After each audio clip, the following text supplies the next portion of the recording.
जो भी last class की वीडियो है बच्चों, आप प्लेलिस्ट पे देख सकते हो जाके अपनी, क्या पढ़ाया गया था। चलो बच्चों आगे बढ़ते हैं। तो आज का टॉपिक है इक्वी पोटेंशियल सरफेस। अभी तो बच्चों घर पे रहो, 1 अगस्त तक बिल्कुल बाहर मत निकलना। पीक आएगा, 1 अगस्त तक पीक आ जाएगा।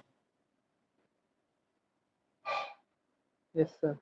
अभी केसेस बढ़ेंगे, 1 अगस्त तक केस बढ़ते रहेंगे। इक्वी पोटेंशियल सरफेस क्या होता है बच्चों? देखो, जैसे मान लो एक चार्ज रखा है, किसी भी चार्ज से कुछ डिस्टेंस पे एक पॉइंट है, पी पॉइंट है। पोटेंशियल क्या होगा उस पॉइंट पे? के क्यू बाय आर। ये हमने पढ़ा था। पोटेंशियल का फॉर्मूला क्या होता है बच्चों? के क्यू बाय आर। अगर एक चार्ज से कुछ दूरी पे एक पॉइंट है पी, तो उस पॉइंट पे पोटेंशियल होगा के क्यू बाय आर। अब चक्कर क्या होता है कि जैसे मान लो एक चार्ज है, ये एक पॉइंट है पी, ये एक पॉइंट है क्यू, या फिर मान लो एक सर्कल ड्रॉ कर दिया हमने, चलो छोड़ो, एक सर्कल ड्रॉ कर दिया, ये चार्ज है और इसके आसपास एक सर्कल ड्रॉ कर दिया। क्या इस सर्कल के और ये चार्ज सेंटर पे, सर्कल के सेंटर पे, क्या सर्कल के हर एक पॉइंट पे सेम पोटेंशियल होगा या नहीं होगा? होगा तो क्यों होगा, नहीं होगा तो क्यों नहीं होगा? होगा सर, होगा, सेम होगा। बताओ क्यों तो डिस्टेंस रेडियस सेम होगा, रेडियस सेंटर से distance same. Same. Same potential क्यों होगा? देखो अच्छी चक्कर क्या है कि जैसे मान लो पोटेंशियल होता है के क्यू बाय आर, तो चार्ज तो सेम है। अब यहाँ से कोई भी पॉइंट उठा लो, उसकी दूरी जो रहेगी वो सेम ही रहेगी, हर पॉइंट की दूरी सेम रहेगी। चाहे यहाँ पॉइंट ए मान लो, चाहे कोई पॉइंट आप बी मान लो, कोई पॉइंट सी मान लो, ए बी सी। अब अगर दूरी सेम है, पोटेंशियल तीनों पॉइंट पे क्या रहेगा हमारा? सेम ही रहेगा। और ये सेम पोटेंशियल पॉइंट्स हो जाएंगे, चाहे ए बी सी ले लो, डी ले लो, कोई भी पॉइंट ले लो। अब ये जरूरी नहीं सर्कल हो, ये स्फेयर भी हो सकता है, ये शेप स्फेयर भी हो सकती है। सर्कल और स्फेयर में क्या फर्क होता है बच्चों, बताना। सर्कल सर 2D सर्कल होता है, 2D होता स्फीयर है, sphere 3D। 3D। Circle 2D होता है, स्फेयर 3D होता है। तो चाहे स्फेयर हो, तो स्फेयर में भी हर पॉइंट का सेंटर से डिस्टेंस सेम होता है। तो पूरे स्फेयर पे पोटेंशियल सेम होगा। क्यों सेम होगा? क्योंकि दूरी सेम होती है सेंटर से। अगर चार्ज सेंटर पे रख दिया तो स्फेयर के हर पॉइंट पे पोटेंशियल सेम होगा। अब ये स्फेयर जरूरी नहीं एक्चुअल में हो, ये इमेजिनरी स्फेयर भी हो सकता है।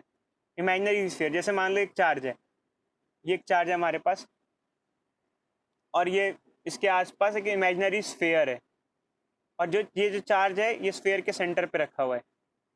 ऐसे केस में स्फेयर के हर पॉइंट पे, ईच पॉइंट पे on sphere potential will be same और कांस्टेंट।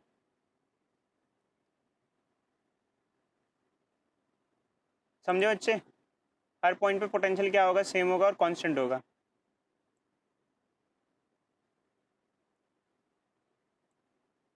आगे बढ़े। और ऐसे केस में वो जो स्फेयर है वो कहलाएगा इक्वी पोटेंशियल सरफेस। क्यों? बोलो भाई। इक्वी पोटेंशियल सरफेस का मतलब कि एक सरफेस जिसके हर पॉइंट पे पोटेंशियल क्या हो? सेम हो, उसे कहेंगे equi potential surface. Equi potential surface का मतलब वो सरफेस जिसके हर पॉइंट पे पोटेंशियल सेम हो, इसे कहेंगे इक्वी पोटेंशियल सरफेस। समझे बच्चों या नहीं समझे? बोलो बोलो। समझ गया सर। आगे बढ़े। आगे बढ़ो। यार ये बच्चे लेट कैसे आ रहे हैं? लॉबी में वेट कर रहे हैं, आ जाओ। हाँ चलो, अब आगे बढ़ते हैं बच्चे। तो सब हमें एक समझ में आ गई एक चीज, कोई हमसे पूछे कि what is equi potential surface, तो हम कहते हैं कि वो सरफेस जिसके हर पॉइंट पे पोटेंशियल सेम होता है, उसे कहते हैं इक्वी पोटेंशियल सरफेस। अगर डेफिनेशन की बात की जाए, डेफिनेशन पे भी आ सकते हो बच्चों। देखो ये नोट्स हैं आपके पास, नोट्स हमने डाले हैं, और उसमें equipotential surface is a surface with a constant value of potential at all the point on surface. ये वो सरफेस जिस पे पोटेंशियल हर पॉइंट पे क्या होता है? कांस्टेंट होता है, उसे कहते हैं इक्विपोटेंशियल सरफेस। ठीक है। तो अब इसके बाद हम प्रॉपर्टीज ऑफ इक्विपोटेंशियल सरफेस की बात करते हैं। तो पहली प्रॉपर्टी, तो प्रॉपर्टीज की अगर बात करो तो पहली प्रॉपर्टी तो यही हो गई कि हर पॉइंट पे पोटेंशियल क्या रहता है, कांस्टेंट रहता है, सेम रहता है, सेम रहता है। दूसरी एक प्रॉपर्टी होती है, जैसे मान लो चाहिए सिंगल चार्ज है, आपको फिगर ड्रॉ किया मैंने, अब ये सिंगल चार्ज है, इसकी अगर इलेक्ट्रिक फील्ड लाइंस ड्रॉ करो तो ऐसी होती है electric field lines, single charge से अवे जाते हुए इलेक्ट्रिक फील्ड लाइंस होती हैं ऐसे अवे। समझ में आ रही है electric field lines of single charge? अब इसमें क्या होता है, ये हमने एक स्फीयर बनाया, ये इक्विपोटेंशियल सरफेस दिखा रहा है यहाँ पर। अब आप ये देखो, ये जो इक्विपोटेंशियल सरफेस, ये स्फीयर है और ये इलेक्ट्रिक फील्ड है, ये इनमें आपस में 90 डिग्री का एंगल बन रहा है। तो एक चीज बोली जाती है कि जो इक्विपोटेंशियल सरफेसेस हैं, जैसे मान लो एक चार्ज के आसपास, जैसे स्फीयर जो होता है वो इक्विपोटेंशियल सरफेस होता है, और जो चार्ज की इलेक्ट्रिक फील्ड है उन दोनों में 90 डिग्री एंगल बनता है। 90 डिग्री एंगल बनता है किसमें?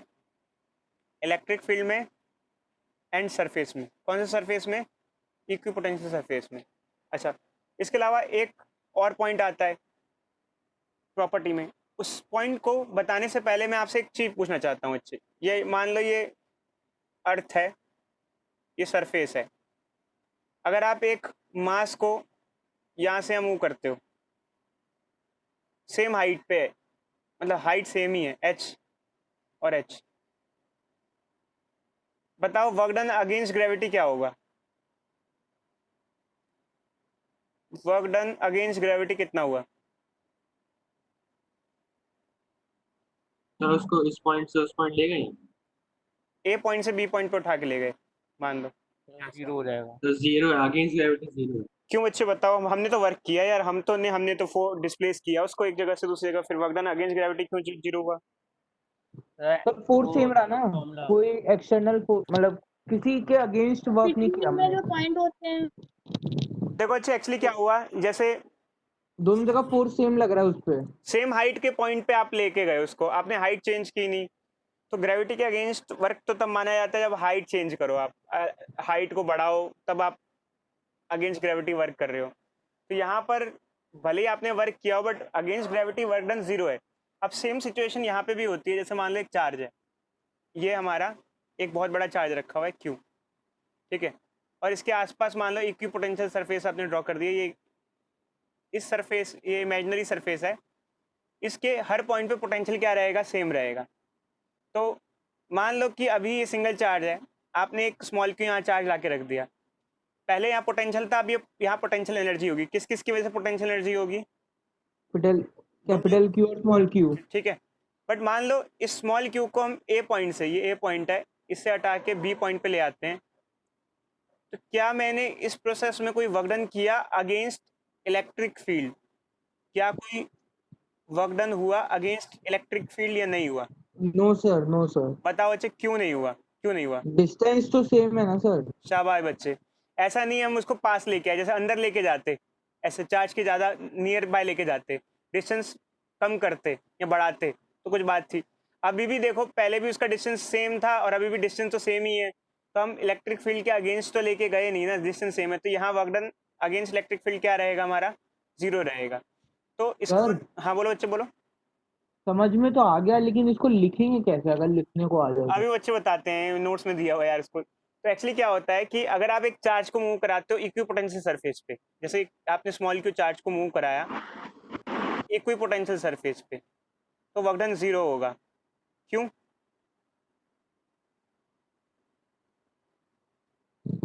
क्योंकि हर जगह पोटेंशियल सेम होता है हर और इवन अगर point पे। आपको एक फॉर्मूला लगाना है, वर्क डन क्या होता है? चेंज इन पोटेंशियल एनर्जी, ये फॉर्मूला होता है बच्चे।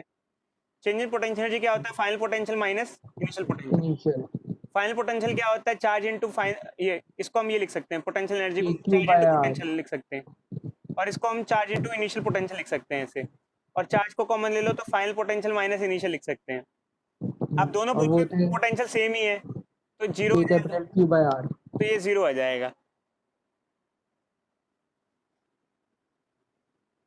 ये समझे? चलो अच्छे, देखो नोट्स में क्या दे रखा है, पहला पॉइंट क्या दे रखा है बताओ?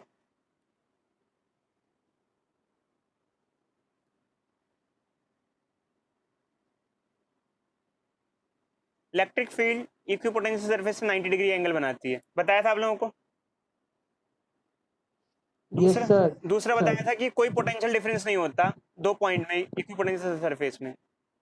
वो तो है ही। तीसरा पॉइंट ये होता है, अच्छा जैसे दो इलेक्ट्रिक फील्ड लाइंस इंटरसेक्ट नहीं करती, ऐसे ही दो इक्विपोटेंशियल सरफेस भी इंटरसेक्ट नहीं करते। जैसे दो फील्ड्स इंटरसेक्ट नहीं करती, ऐसे दो इक्विपोटेंशियल सरफेस भी इंटरसेक्ट नहीं करते। कोई बच्चा बताएगा कि अगर मतलब दो इक्विपोटेंशियल सरफेस इंटरसेक्ट हुए तो क्या होगा। देखो बच्चों, पहले एक चीज समझ लो और मैं बताता हूँ। जैसे मान लो एक चार्ज रखा हुआ है, ठीक है, ये एक इक्विपोटेंशियल सरफेस हो गया। मान लो ये है ओम, बच्चे डिस्टरबेंस हो रहा है, हिलाओ मत बच्चे।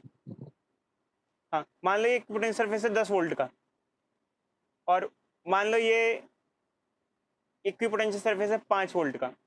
शिवांश बच्चे इसका मतलब बताओ, ये 10 वोल्ट का इक्विपोटेंशियल सरफेस और 5 वोल्ट का इक्विपोटेंशियल सरफेस का मतलब क्या है।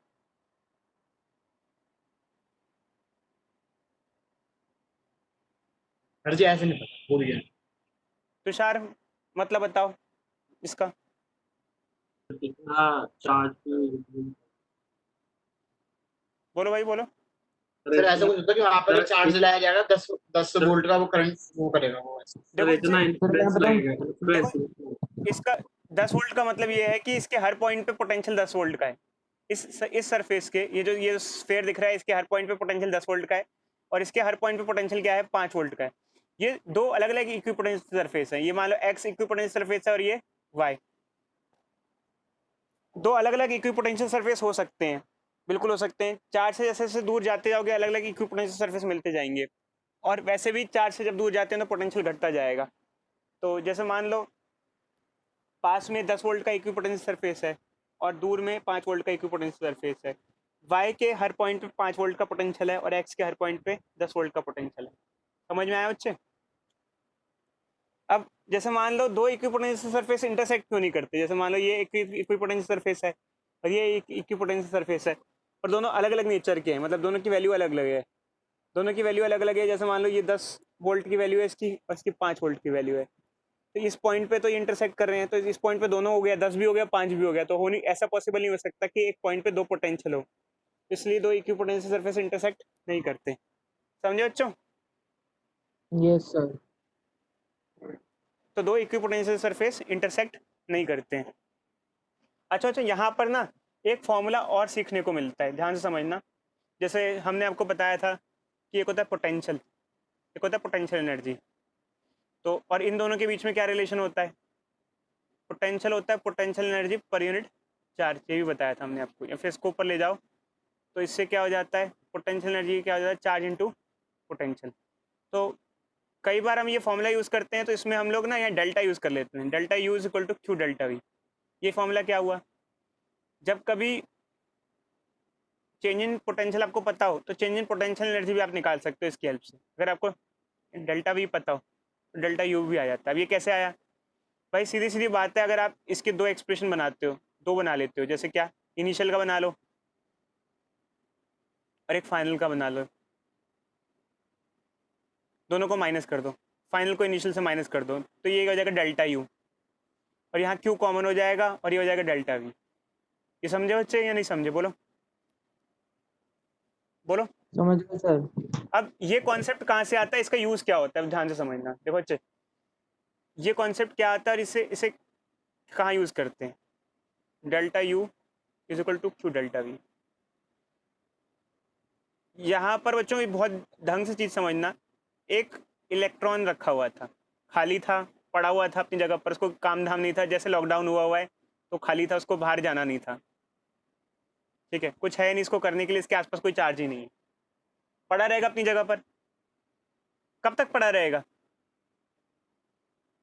और कब मूव करेगा वो, कोई चांसेस का मूव करने का, उसके आसपास कोई चार्ज नहीं है। No sir. कब मूव करेगा, कब मूव कर सकते, जब कोई एक्सटर्नल फोर्स या कोई चार्ज होता है। एक शीट ले आया हम लोग उसके पास, हाँ तब करेगा। अब इलेक्ट्रॉन खुश, उसने कहा अरे वाह शीट आ गई, शीट आ गई, शीट आ गई, शीट आ गई, भागेगा इसकी तरफ, अट्रैक्ट। अट्रैक्ट करेगा। अब क्यों करेगा, क्योंकि जिस पॉइंट पे, जैसे मान लो यहाँ इस पॉइंट पे ये है, इसका नाम है ए और ये शीट है बी पॉइंट पे, इन दोनों पॉइंट पे पोटेंशियल डिफरेंस है। क्या क्या डिफरेंस है बच्चों? पोटेंशियल डिफरेंस है। अब देखो शीट के पास पोटेंशियल ज़्यादा होगा, दूर पोटेंशियल क्या होता जाएगा? कम होता जाएगा। तो अब जैसे हम कहते हैं कोई चीज़ गिर रही है, अब एक चीज़ ऊपर से नीचे गिर रही है, क्यों? क्योंकि पोटेंशियल एनर्जी ऊपर से नीचे जाने में घट रही है। चीज़ों का मूवमेंट किसी ना किसी डिफरेंस की वजह से होता है। अगर कोई डिफरेंस ना हो तो मूवमेंट नहीं होगा। ऐसा नहीं है कोई बॉडी ऊपर से नीचे गिरती है, बगल में अपने आप टेबल पे इधर से उधर ए से बी नहीं चली जाएगी। समझे बच्चे? ए से बी बॉडी क्यों नहीं जाएगी? बोलो, अपने आप क्यों नहीं जाएगी अगर सेम हाइट पे है तो? बोलो भाई बोलो। mg सेम है दोनों में, mg। आप ये कहोगे सर पोटेंशियल एनर्जी ए पॉइंट की और बी पॉइंट की सेम ही है, तो ए से बी बॉडी जो है जाएगी क्यों? बॉडी तो हमेशा हायर से लोअर की तरफ जाती है। मूवमेंट तो पोटेंशियल एनर्जी डिफरेंस की वजह से ही होती है। अगर कोई डिफरेंस ना हो तो मूवमेंट भी नहीं होगी।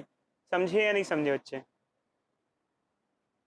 समझ गए सर, समझ गए। तो अब यहाँ पे क्या हुआ कि यहाँ पर क्या हुआ कि शीट आई, शीट आने की वजह से, शीट की वजह से कुछ पोटेंशियल होगा, शीट की वजह से पोटेंशियल होगा, अलग अलग पॉइंट पे अलग अलग होगा, क्योंकि डिस्टेंस के चेंज होने के साथ साथ पोटेंशियल भी चेंज होता रहेगा। तो ए पॉइंट पे कुछ और पोटेंशियल होगा और बी पॉइंट पे कुछ और पोटेंशियल होगा। तो यहाँ पर क्या हुआ, इस इलेक्ट्रॉन को एक पोटेंशियल डिफरेंस फील होने लग गया। पोटेंशियल डिफरेंस क्या हुआ? फील हुआ, और उसकी वजह से वो इसकी तरफ भागा। कई बार बच्चे कहते हैं सर पोटेंशियल डिफरेंस नहीं, यहाँ तो फोर्स लग रहा है, तो आप उसको और फोर्स भी कह सकते हो, एक तरीके से फोर्स फील हो रहा है, क्योंकि नेगेटिव चार्ज को पॉजिटिव शीट अपनी तरफ खींचती है, उस पर फोर्स लग रहा है। खैर हम इस भाषा में नहीं बोलेंगे, अच्छा हम तो इसी भाषा में बोलेंगे पोटेंशियल डिफरेंस फील हुआ। तो मान लो यहाँ इस पॉइंट पे पोटेंशियल है ए वी ए और इस पॉइंट पे पोटेंशियल है वी बी, तो भागते भागते इधर आएगा। तो जब इलेक्ट्रॉन इधर भागेगा तो क्या उसकी स्पीड बढ़ेगी या नहीं बढ़ेगी?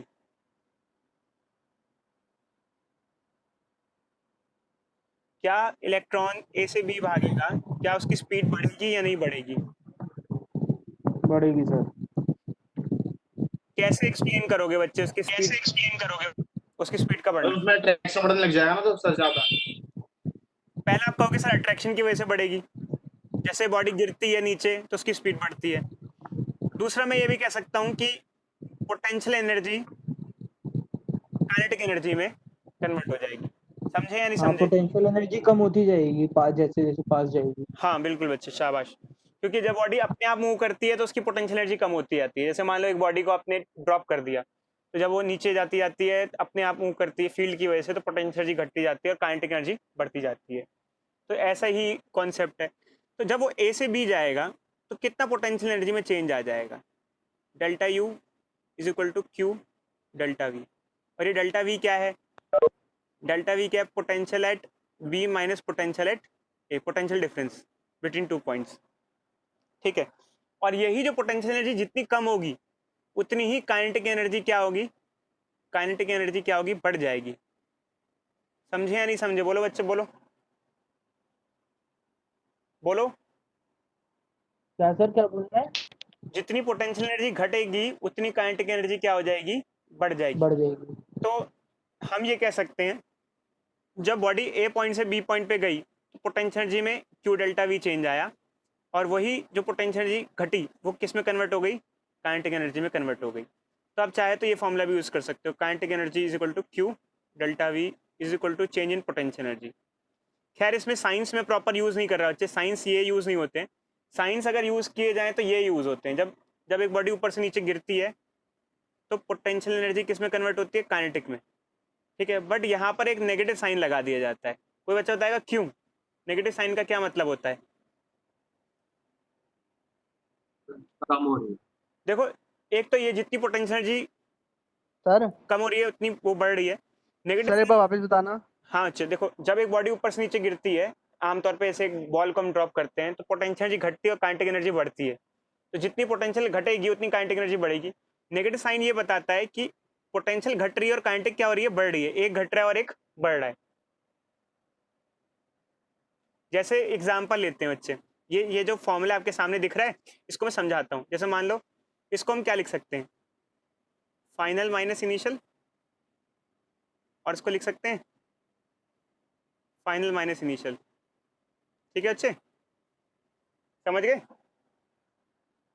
हेलो, समझ रहे हो बच्चों? यस सर, अच्छा कंजर्व रहने के लिए। हाँ, कंजर्वेशन में नेगेटिव साइन लगता है बच्चों, नेगेटिव साइन लगता है। नेगेटिव साइन का मतलब बताता हूँ। जैसे मान लो इनिशियली पोटेंशियल एनर्जी थी 10 जूल, बॉडी नीचे आ रही है, तो फाइनल क्या हो गई, मान लो 0 हो गई, ठीक है। और इनिशियल काइनेटिक एनर्जी कितनी थी, मान लो 0 थी, और फाइनल काइनेटिक एनर्जी क्या हो गई, क्या हो गई फाइनल काइनेटिक एनर्जी, बोलो? 10 जूल हो गई। ऐसे ही वो होता है ना, काइनेटिक पोटेंशियल काइनेटिक में कन्वर्ट हो गई। अब पुट करके देखो, अगर हमने सही लिया है तो आंसर सही आना चाहिए। तो 0 माइनस 10 आया इधर, तो LHS माइनस 10 आ गया, ठीक है। और RHS देखो, माइनस फाइनल कितना है 10 माइनस 0, तो RHS भी क्या आ गया, माइनस 10 आ गया। तो यहाँ पर कई बच्चे कहते हैं सर नेगेटिव साइन यूज़ क्यों कर रहे हो? नेगेटिव साइन यूज़ होता है, ध्यान रखना, प्रॉपरली अगर यूज़ करो तो नेगेटिव साइन यूज़ होता है। और लोग खैर कभी कभार आप छोड़ भी सकते हो, बट यूज़ कर लिया करो अच्छे। तो ये ऊपर एक्सप्रेशन आ जाता है, ये वाला हमने जो लिखा, ये देखो अच्छे, ये इंपॉर्टेंट एक्सप्रेशन है। तो ये मैं आपसे पूछ सकता हूँ, कैसे पूछ सकता हूँ मैं आपको बताता हूँ। इसका क्वेश्चन मैं आपसे ऐसे पूछ सकता हूँ। एक चार्ज था, ठीक है, 2 कूलम का, वो एक पॉइंट पे रखा था जहाँ पोटेंशियल था 10 वोल्ट, ठीक है। तो उसमें -2 कूलम का चार्ज था, सॉरी, उसमें मूवमेंट चालू हुआ, वो मूव किया ए पॉइंट से बी पॉइंट की तरफ, ठीक है। और उस पॉइंट पे पोटेंशियल था 20 वोल्ट, ए से बी मूव किया। बताओ उसने कितनी काइनेटिक एनर्जी गेन की, बोलो अच्छा। क्या लगाऊं फॉर्मूला, क्या करूं, बताओ क्या आंसर आएगा?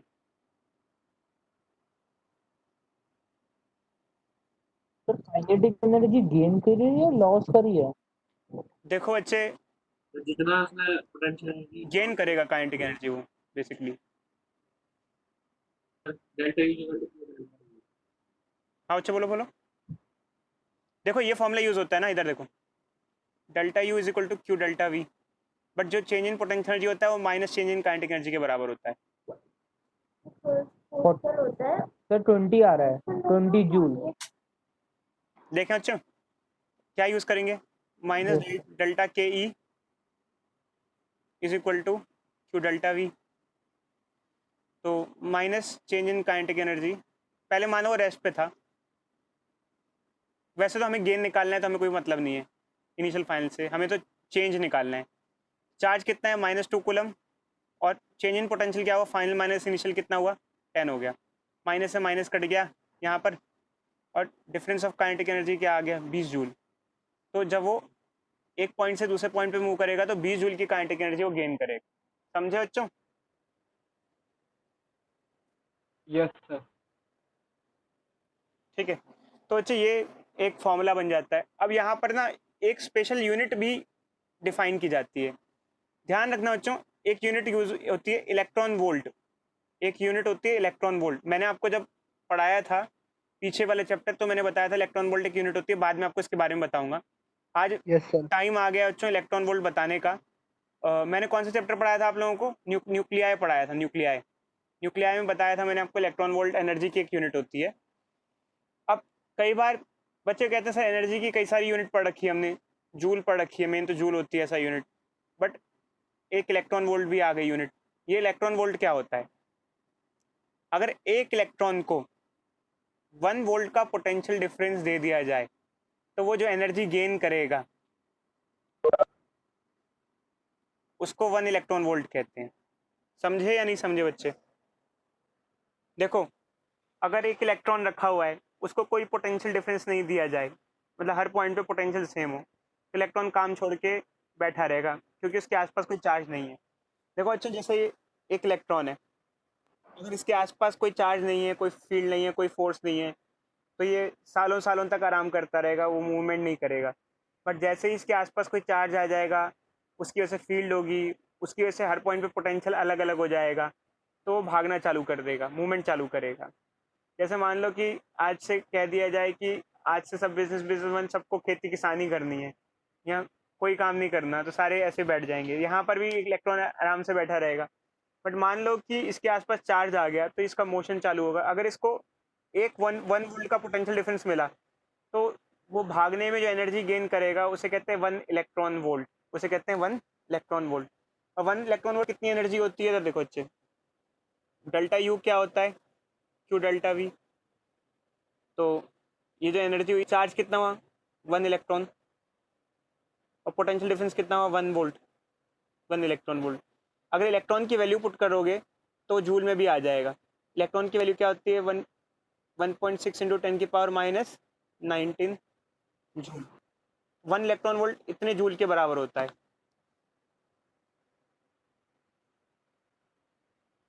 देखो अच्छा, मैं फिर से रिपीट कर रहा हूँ, व्हाट इज 1 इलेक्ट्रॉन वोल्ट।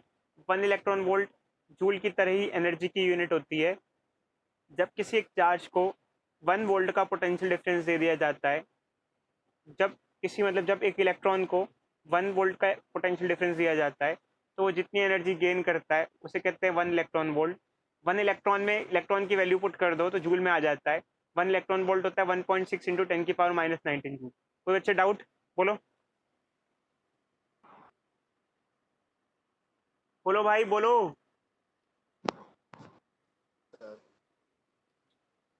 एक इलेक्ट्रॉन वोल्ट भी एनर्जी की यूनिट होती है, समझे या नहीं समझे, बोलो। Yes sir. समझ गए सर।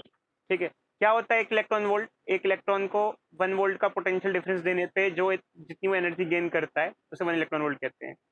अगर इलेक्ट्रॉन को कुछ भी वोल्टेज ना दी जाए, पोटेंशियल डिफरेंस ना दिया जाए, तो भागेगा नहीं बच्चे, समझे या नहीं समझे।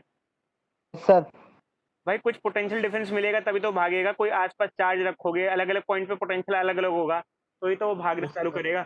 अगर हर पॉइंट पे सेम सेम पोटेंशियल होगा तो उसको क्या फर्क पड़ रहा है, वो वहीं पड़ा रहेगा, अपनी जगह पे पड़ा रहेगा, कांस्टेंट रहेगा, नहीं भागेगा।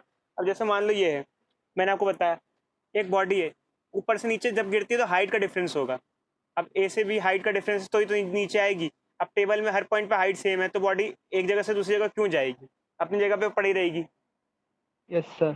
तो डिफरेंस होना चाहिए हमेशा। तो ये बच्चे ये कॉन्सेप्ट हमारा यूज़ होता है यहाँ पर। तो ये बच्चे हमारे यहाँ पूरा पूरा ये कॉन्सेप्ट सब यूज़ होता है।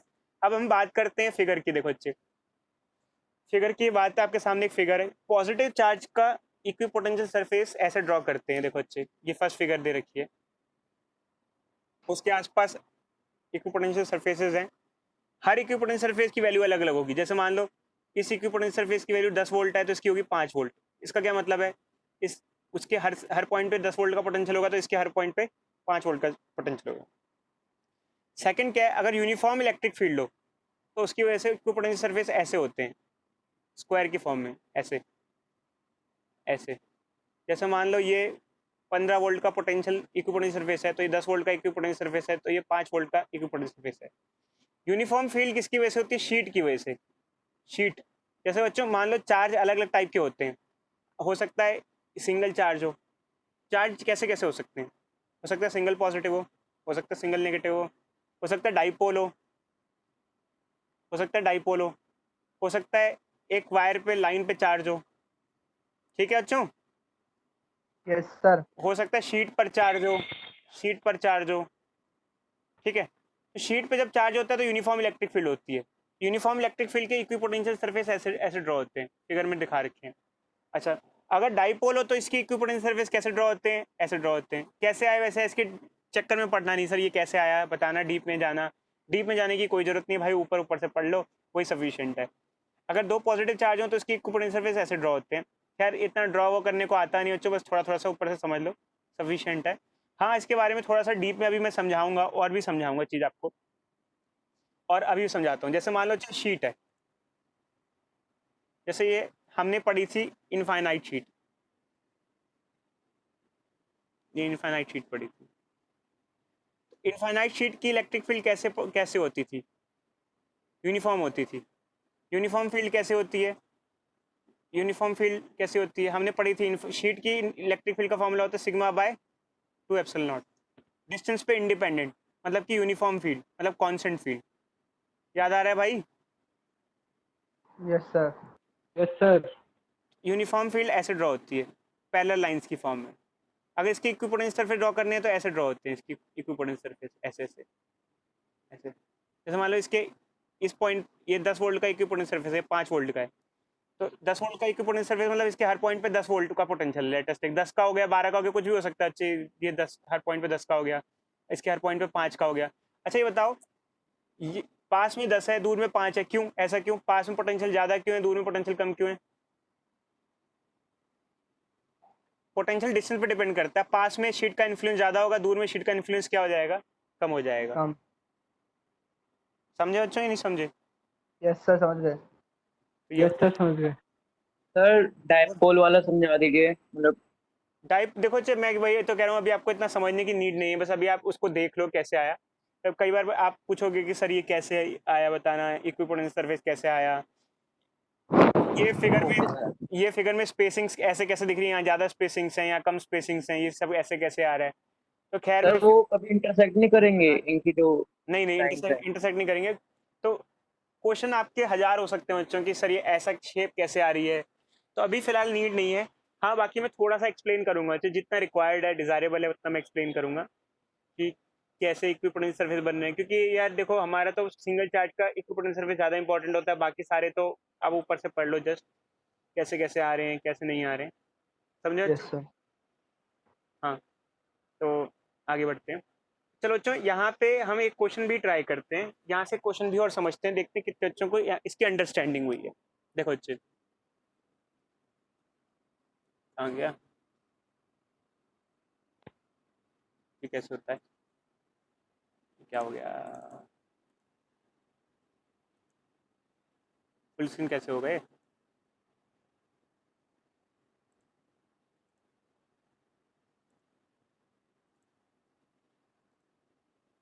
नहीं अच्छा ये हाँ। कुछ ब्लैक आ रहा है बच्चों, स्क्रीन पे ब्लैक आ रहा है, ब्लैक स्क्रीन आ रहा है?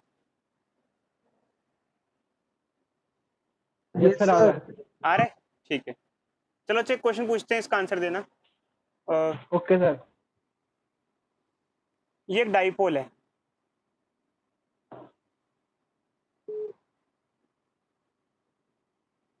ये एक डाइपोल है, एक चार्ज है, ये इसका इक्विटोरियल प्लेन है। इक्विटोरियल प्लेन समझ में आया बच्चे? यस सर आ गया। जो बीच से पास होता है। Yes sir. एक चार्ज है 10 कूलम का, उसको ए पॉइंट से बी पॉइंट पे मूव कराना है, कितना वर्क डन लगेगा इस प्रोसेस में?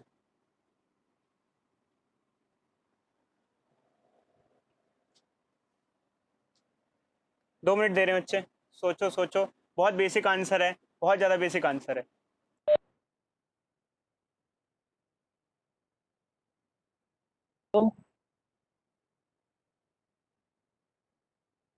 सर जीरो जीरो देखते हैं, चलो देखते हैं, हो सकता है सही हो। आपको नहीं पता? अभी बताएंगे नहीं बच्चे, सस्पेंस रखना है ना, बाकी सारे भी बोलने लग जाएंगे। ओके सरफेस पर है तो जीरो ही होगा। फिर से क्वेश्चन बताना एक बार जरा। ये बच्चे एक डाइपोल है, ये जीरो हो जाएगा। इसका इक्वेटोरियल पॉइंट है, एक चार्ज को ए पॉइंट से बी पॉइंट, 10 कूलम का चार्ज है, उसको ए पॉइंट से बी पॉइंट मूव कराना है, कितना वर्क डन लगेगा? जीरो। क्यों बच्चे, बच्चा कोई बताएगा क्यों जीरो? क्यों? ये जो होगा सर जीरो ही है। देखो पहले तो फोर्स डिस्प्लेसमेंट की डायरेक्शन 90 है। देखो बच्चे, एक पहले एक चीज समझो, डाइपोल के बारे में थोड़ा समझते हैं, ठीक है? मान लो ये प्लस चार्ज है, प्लस क्यू, और ये चार्ज है माइनस क्यू, देख रहे हो बच्चों? और ये पॉइंट है सेंटर, बताना इस पे पोटेंशियल कितना होगा, बताना।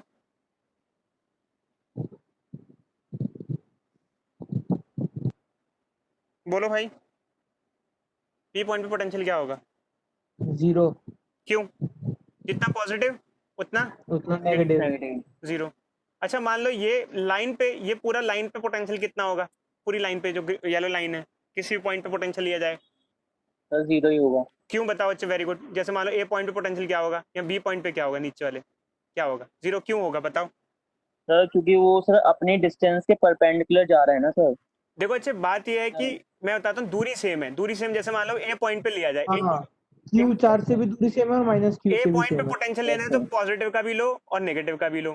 तो जितना पॉजिटिव का होगा, क्योंकि पॉजिटिव से ए पॉइंट की दूरी और नेगेटिव से ए पॉइंट की दूरी सेम है, तो जितना पॉजिटिव का पोटेंशियल होगा ए पे उतना ही नेगेटिव का पोटेंशियल भी होगा।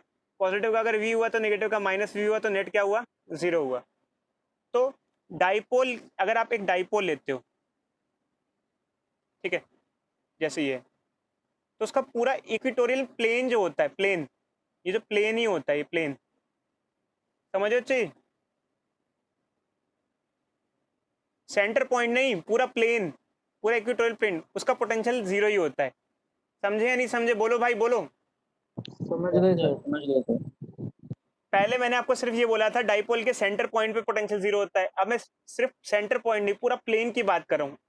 इक्वेटोरियल प्लेन मतलब जो सेंटर से पास होता है, पूरा प्लेन ले लो, पूरा प्लेन का पोटेंशियल 0 होता है। अगर पोटेंशियल 0 है तो इक्वेटोरियल पॉइंट पे कहीं भी मूव करा लो, फॉर्मूला लगा दो। देखो वर्क डन क्या होता है, डेल्टा यू, डेल्टा यू क्या होता है, क्यू डेल्टा वी। अब दोनों पॉइंट पे पोटेंशियल 0 ही 0 है, तो पोटेंशियल डिफरेंस भी क्या हुआ, 0 ही हुआ, तो आंसर भी क्या आया, 0 आया। तो वर्क डन क्या हुआ, 0 हुआ।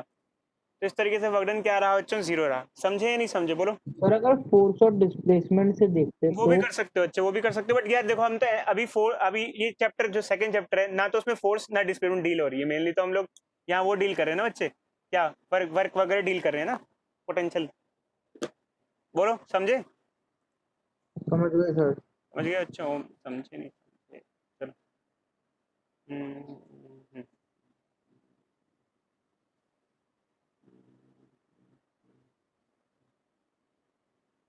देखो अच्छे, एक चीज देखो, एक पॉइंट लिख रखा है हमने, electric potential at the centre of dipole. दिख रहा है आपको, दिख रहा है नहीं दिख रहा, दिख रहा है सर, दिख रहा है। दिख रहा है सर। 0 देख रहे हो,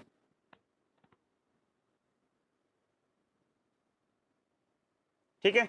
ये फॉर्मूला दिख रहा है, देख रहे हो। Yes sir. और वन, मेरे पास सर, मेरे को स्क्रीन नहीं आ रही मेरे पास।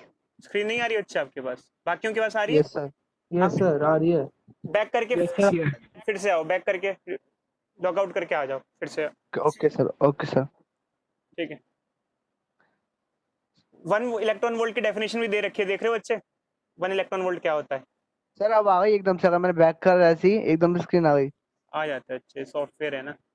वैसे ही आजकल लोड बहुत पड़ता है यार इन पे, सारे के सारे स्कूल वाले कॉलेज वाले सब इसी पे जुटे हुए हैं सारे के सारे। यस सर, सर्वर की वजह से कहीं पे हो जाता होगा। ये सॉरी जूल में, इसकी वैल्यू भी लिख लो यार, 1 इलेक्ट्रॉन वोल्ट की। समझ में आया बच्चों, बोलो बच्चों समझे, बोलो बच्चों समझे। Yes sir. समझ गए। समझ गए। चलो चलो चलो,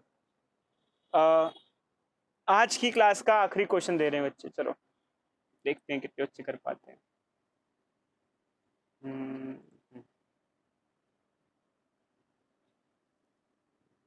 क्वेश्चन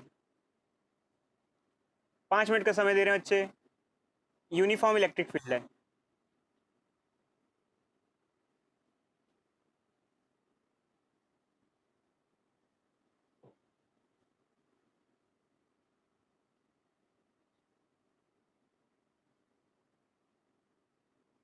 ठीक है।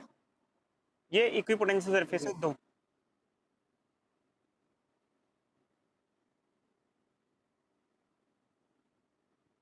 ठीक है। 3 पॉइंट्स है हमारे पास, पॉइंट ए, पॉइंट बी और पॉइंट सी। पहला क्वेश्चन, ये जो पूरा इक्विपोटेंशियल सरफेस है जिसपे ए और बी पॉइंट है, इसका पोटेंशियल है 5 वोल्ट, और जिसपे पॉइंट सी है उसका पोटेंशियल है 10 वोल्ट। एक चार्ज है 2 कूलम का, 2 कूलम का चार्ज है हमारे पास। पहला, अगर उसको ए टू बी ले जाना है तो कितना वर्क डन करना पड़ेगा, और दूसरा उसको ए टू सी ले जाना है तो कितना वर्क डन करना पड़ेगा। आखिरी क्वेश्चन आज की क्लास का ये।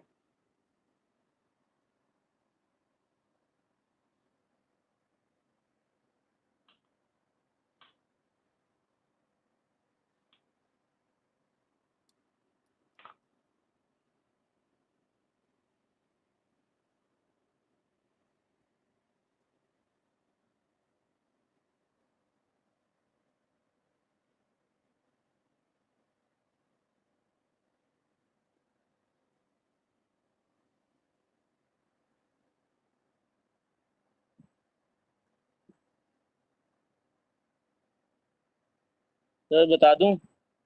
बताओ अच्छा बताओ क्या आएगा। तो हो गया सर सर। पहले का तो 0 और दूसरे का सर 10 जूल। यस सर सही है, ये आ रहा है। यही है सर। शाबाश। चलो त्रिमनदीप भाई बताओ आया आंसर। त्रिमनदीप हुआ बच्चे आंसर आया बताओ। कर रहे हो।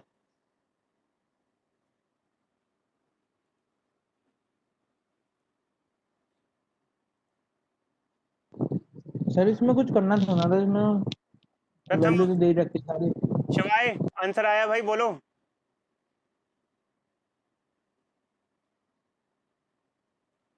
देखें बच्चों चलो अब पहला ए टू बी में वर्क डन 0 आएगा। क्यों आएगा, क्यों आएगा बोलो भाई। ए टू बी में 0 है। पोटेंशियल, वर्क डन ये होता है, पोटेंशियल 0 है ना। वर्क डन का फॉर्मूला ये होता है। इक्वी पोटेंशियल सरफेस है सर। ए और बी पॉइंट पे पोटेंशियल सेम होगा तो पोटेंशियल डिफरेंस क्या होगा, 0 होगा। तो वर्क डन क्या रहेगा, 0 रहेगा। समझे बच्चों। ए और बी एक ही पोटेंशियल पॉइंट पे हैं यार, 5 वोल्ट पे ही पोटेंशियल पे हैं। 5 दोनों पे पोटेंशियल 5 माइनस 5 क्या हो जाएगा, 0 हो जाएगा। 0 हो जाएगा। Yes sir. और ए टू सी ले जाना है तो वही फॉर्मूला लगाओगे, delta U. Yes sir. Delta U क्या होता है, Q delta we. Charge Q कितने delta लेके V। जाना है, 2 कूलम। और चेंज इन पोटेंशियल क्या है, 5। 5।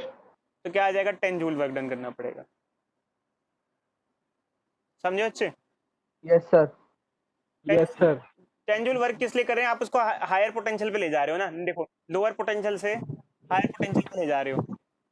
जैसे कि आप किसी चीज को नीचे से ऊपर ले जाते हो तो आपको वर्क डन करना पड़ता है।